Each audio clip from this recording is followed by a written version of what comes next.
వరంగల్ జిల్లా ఇనుగుర్తి మండలం మేచరాజుపల్లి గ్రామానికి చెందిన సోమారపు ప్రవీణ్ కుటుంబంతో సహా కారులో ప్రయాణిస్తుండగా సంగెం మండలం తీగరాజుపల్లి సమీపంలో ఎస్ఆర్ఎస్పి కాలువలో వారి కారు ప్రమాదవశాత్తు పడిపోయింది.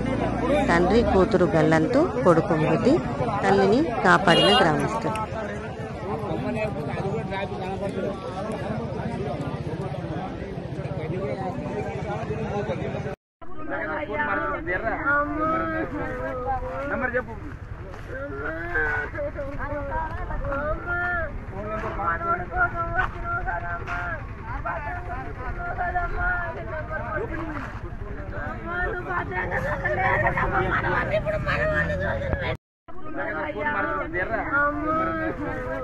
Number